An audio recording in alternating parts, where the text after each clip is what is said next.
अंश यादव जी लखनऊ से। राधे राधे महाराज जी।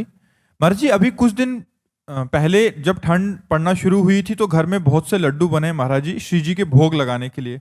महाराज जी, तब से बिना लड्डू खाए हमारा नाम जप ही नहीं चल रहा महाराज जी।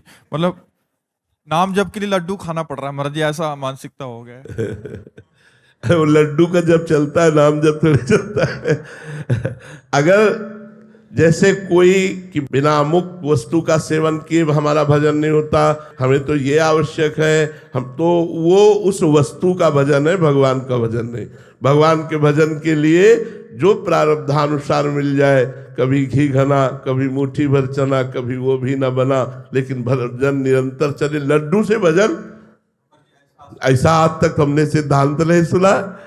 अरे भैया, लड्डू पेड़ा रसगुल्ला ये सब वासना की उत्पत्ति करते हैं, उपासना की उत्पत्ति नहीं करते। जी, लड्डू खा लेता हूं तो नाम जप अच्छा होता है महाराज। नहीं नहीं नहीं, वो मन की चाल है, वो नाम जप की बात नहीं। नाम जप तो सही पूछो तो नमक रोटी खाने से होता है।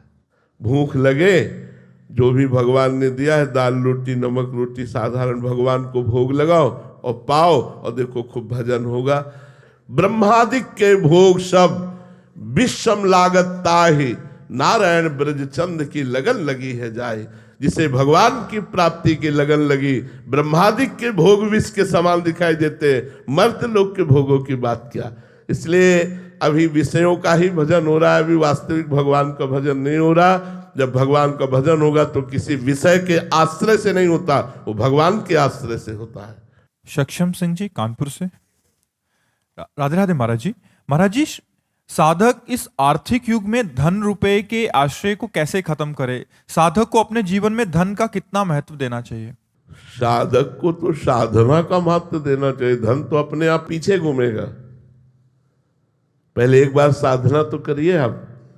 साधक अगर धन की प्रधानता रखता है तो साधना कहाँ हो रही? इसी की तो प्रधानता छोड़नी है, धन की प्रधानता छोड़नी। चाहे गृहस्थ हो चाहे विरक्त, कर्तव्य का पालन करो, फल की आकांक्षा मत करो। भगवान ने कहा कर्मण्येवाधिकारस्ते मा फलेषु कदाचन। यदि अध्यात्म में चलना है, आप ईमानदारी से अपने कर्तव्य का पालन करो, आपको धन मिलेगा। जितना धन मिले ईमानदारी से, उतने से अपने परिवार का पोषण कीजिए, आपका गृहस्थ धर्म पुष्ट होता रहेगा।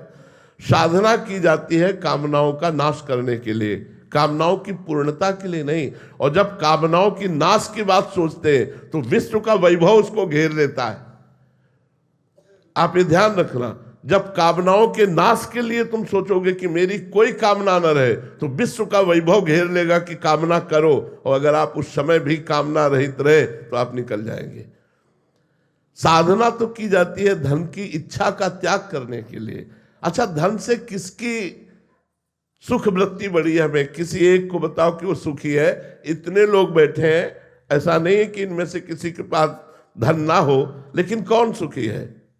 ऐसे पूरे भारत को बैठाल के या विश्व को बैठाल के पूछा जाए कि आप तृप्त हो क्या, तो कहीं कोई बोलने वाला नहीं कि मैं धन से तृप्त हो गया हूं। धन में है क्या सुख? आपको एक कमरे में बंद कर दिया जाए और नोट आपके आसपास रख दिए जाए, आप सुखी हो जाएंगे?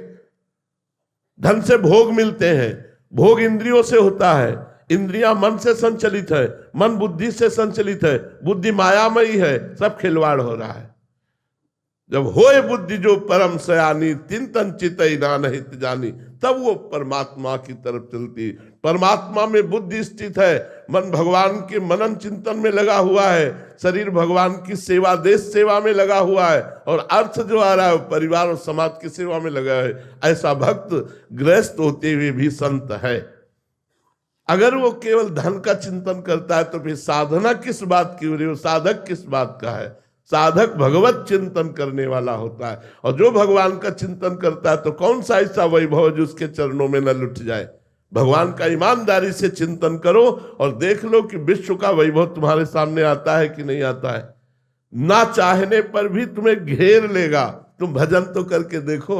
इसीलिए हम कहते हैं लोक परलोक के सारे सुखों का त्यागी बनना चाहो या भोगी बनना चाहो, चाहे जो काम ना हो, तुम राधा राधा रटो, तुम नाम जप करो, तुम मांस छोड़ो, मदिरा छोड़ो, पर स्त्री गमन छोड़ो, ये पाप कर्म छोड़ो और धर्म से चलो। यदि सुखी ना हो जाओ तो हमें बताना।